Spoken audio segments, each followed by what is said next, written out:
Hi, this is Brent Bourgeois, and you're on BackstageAxxess.com, where the real show begins.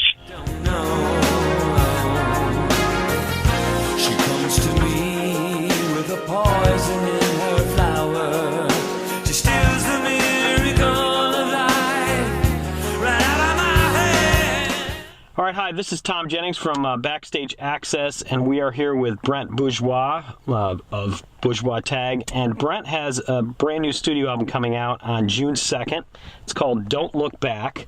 And, well, Brent, it's been 20 years since you've had a solo album out. And I guess, with the title Don't Look Back, I mean, is that sort of, saying I'm not going to look back over why it took so long or anything like that? Or is it just kind of the title you happened upon because of the song? Well, first of all, I think I've decided to be on the 20-year plan, so I already have a release date for my next one. It's 2034. Okay. And I will, I think I'm going to be in my mid-70s. But, no, I think the phrase "Don't Look Back." For one thing, it came from Satchel Paige, who said, "Don't look back," because something might be gaining on you. And it's just kind of to me, it's kind of an optimistic way of looking at things. And but really, the music has turned out to be sort of a long look at my legacy in whatever legacy I have in music, because so many people are on the record from my whole career. So the title is rather ironic considering what's happened to the recording of it. And there's a line in the song that kind of stood out as I think about, because I originally you became aware of this album because you had sent out a message through Facebook, and the line, it may be time to try a different tact. And in 20 years, the music industry has changed so much, and you had major recording contracts, the whole 9 yards. I mean, you were right in the game, and here it is 20 years later. And I mean, how has marketing an album changed? Well, not only did I have record contracts, but for the last I was the vice president of A&R at a record company for 5 years, so I kind of know even more how record companies operated and kind of behind the curtain, and it wasn't a pretty picture. And in a nutshell, everything has changed. There's in 1994 there was no internet. The internet was just sort of this idea that had just begun. It was very slow and kind of useless, and I accepted it kind of as a novelty. And no one thought it was going to have anything to do with, selling music anytime soon. And as the years went by, the record company stayed in denial. I was there. And watched how companies, my own included, stayed really in denial.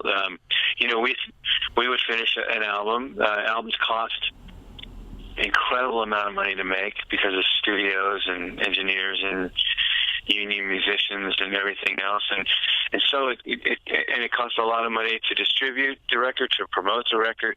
So an artist was so far in the hole by the time a record came out that it was almost impossible for them to make the money back. They almost never did. Almost no one ever did. So even if a record sold a lot of records, artists wouldn't make any money, and neither would the company, because the overhead was so high. The record industry was really screwed up, and the advent of the internet just kind of pointed it out on steroids. But that's different. I mean, the whole method of distribution of a product used to go from on trucks to record stores, and now it goes over cyberspace to everyone's home immediately. And the biggest thing that's changed is that when I was younger, if I heard a song that I liked, whether it's on the radio or at somebody else's house or whatever, I had to wait until that song came on the radio again, or I had to go down to a store and buy it in order for me to hear it again. That's the only way I was going to hear it again, was by waiting for it to come on the radio or go down and buy it myself. Now you can instantly hear anything you want anytime you want, and there's no waiting, and you don't have to buy it. And so, people that are my daughter's age, my daughter doesn't buy any music. She doesn't need to. She just goes on YouTube, listens to whatever she wants to, whenever she wants to, or if it comes, or she can put it on Spotify or Pandora or whatever, whether it's internet radio stations. She doesn't have to buy anything, and she doesn't. Well, so an artist like yourself, I mean, if you think about it, in some ways that's a good for artists that are touring artists, because, they give away the recorded product, but if that promotes these inflated concert tickets, they make money in that way, or they license it for a commercial. But in your case, you put out a great album, and it is a great album. So how are you going to make your money back on this thing? Well, first of all, there are very, very few people that, as you described, it's a very small club. I mean, they get all the ink, so it looks like there's more of them than there really are. But it's really, in reality, a very, very small amount of people who actually can go out, do those concert tours, and make a lot of money. Because most people, the myth is that, well, now the recorded music isn't selling. You can go out and play live, and that's how you'll make your money. But most people don't make any money doing that either. I was just talking to a writer here in Sacramento, and this band came in that's really good from Seattle to play Sacramento, and 4 people showed up. So how can somebody like me make money? Well, the first thing is you have to keep the good news about today, and there is good news, is that the same technology that brought us the internet has allowed the recording of music to become extremely inexpensive. If you know what you're doing, I mean, you can make a record for 5 cents on the dollar to what it used to be. And of course, that's what you're going to get anyway back. But if you what used to cost $100,000, you can do for under $10,000, and you can almost avoid recording studios entirely. And I mean, you really can avoid them entirely if you're clever enough, which I did. I only was in recording studios briefly, and for a few things. But I made most of this record on my living room floor, and then when I wanted to use live musicians, most of them have their own little setups in their house. Go over to the guitar player's house, he's got his setup, just record right there.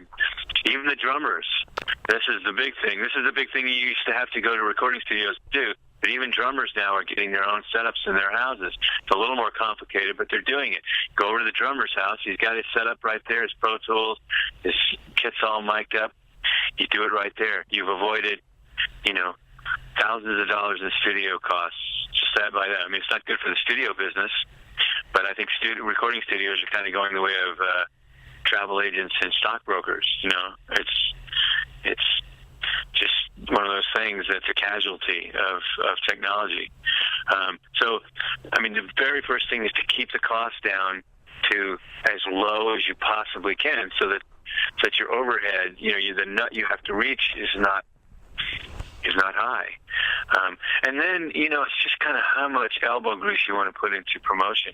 I mean, I am not, I'm not somebody who wants to get a bunch of messages on my social media from people, but I'm having to force myself to do it myself, as you saw, and I'm probably going to do it again at the beginning of next week when the record comes out, just because you have to make people aware, who have very short attention spans, by the way. You have to make people aware of it's coming out now, here's how you get it. And make it as easy as possible for people to just press one button, and there they are, because that's what people are used to doing right now, is pressing a button when they want something. Well, and you know, it's interesting from a fan's perspective. I thought that was really cool. You know, that I get a message from Brent Bourgeois that says he's got an album coming out. It makes me want to check it out. And then, you know, you delivered the goods, and you hit a lot of great points too on that last section with regard to recording an album and how that's changed. So when you went into this thing and you've got your Pro Tools and everything like that, you've got Julian Lennon, you know, Todd Rundgren, and many others on there. So you guys didn't really have to spend any time in the studio to be able to collaborate. Is that accurate? Well, with Julian, we did go into a studio in L.A. That was one of the few things that I did because, you know, just to get him comfortable in the studio. But actually, that studio it's funny. That studio is in the basement of a hotel called the Sunset Marquis, and that's where, you know, Julian was staying. And they have a studio in their basement, and it is a commercial studio. For a long time, it was kind of a private studio for people that stayed there, but now it is a commercial studio. But it's somewhere that Julian has recorded before, and he feels comfortable there. And so we did go in the studio for a couple of hours there. You know, but I kind of had to keep my powder dry for stuff like that, you know. But Todd, for example, I never even saw Todd. I just emailed with him and asked him if he'd do it. And he said yes, but he would have to do it at his home in Kauai, in Hawaii. So I sent him files. This is the other way that it's happening now that's making life easier. I sent him the files. I told him what I'd like him to do, and he did it, and he sent them back to me. And they were all nice and neat and clean, and, you know, and they sounded great. And but I never saw him. I never saw Chasm either. Chasm Sultan playing bass. He did the same thing. I sent him the files. He was on the road. He probably did the bass part in his hotel room. But it sounds like $1 million. I mean, if you knew where some of these tracks were or how they were recorded, I mean, people would go crazy if they saw how I recorded some of these things. But that's just the state of the technology now. It's gotten really good, really cheap, and that's the good part about you know, we talk a lot about the downside of what's happening in the music world, but that's the good part.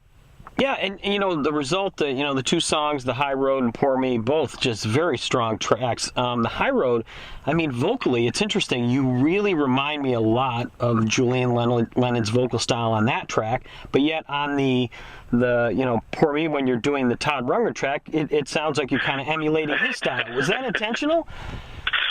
You know, well, let's put it this way. I don't know whether the tail wags the dog or whatever, but, you know, it's the fact that I have all these kind of different styles in my music, and when I wrote a song like The High Road, and it reminds me of someone like Julian Lennon, so I go, oh, it'd be great if he was on it.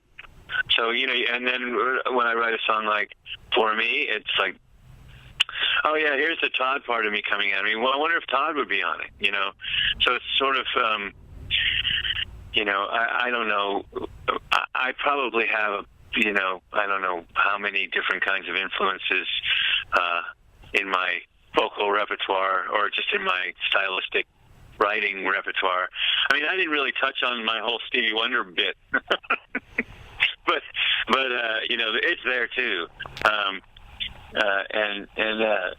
so I don't know. You know, I mean, it's funny because people listen to the High Road, and even my own family, and so they didn't even realize he was on it because they just thought it sounded like me.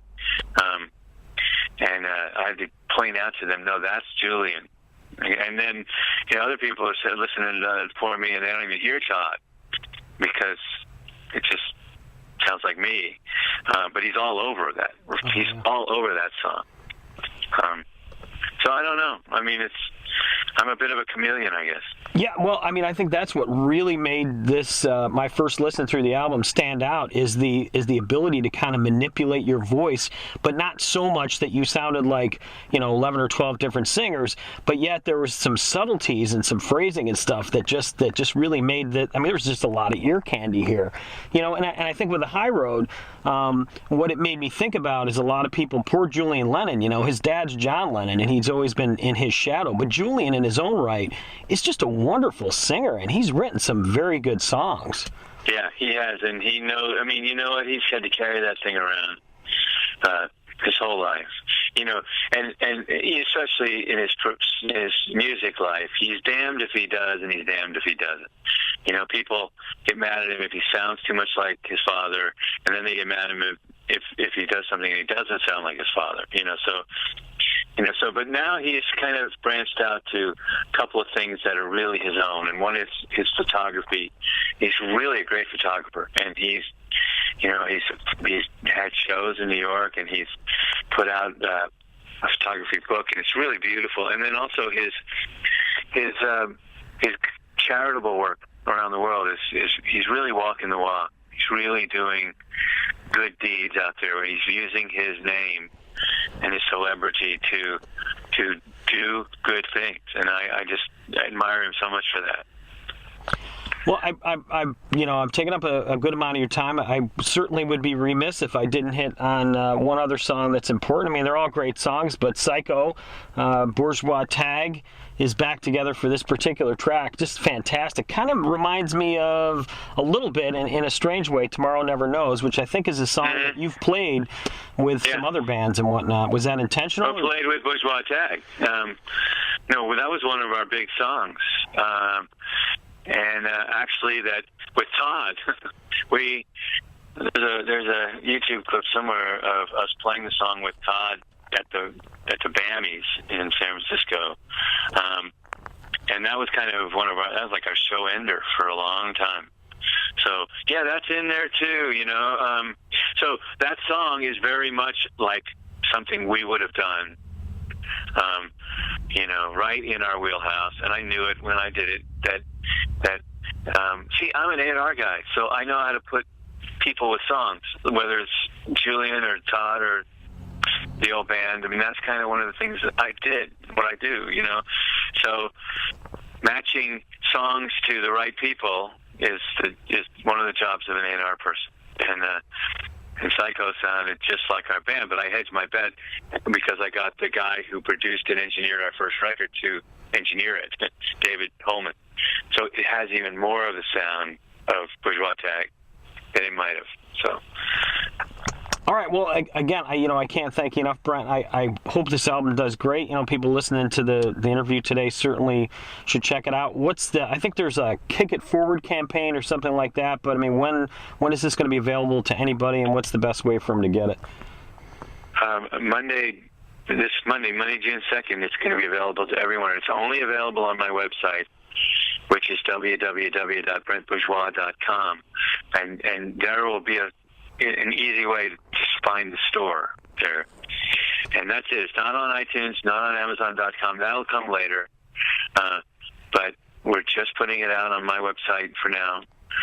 And I hope people can find it. All right, well, great. And again, I highly recommend it. You know, you sent me a SoundCloud file, and I just ran through and I said, man, this is great stuff, and reached out to you for the interview, and I thank you so much for that. And I look forward to hopefully our paths will cross again someday. Well, thank you so much.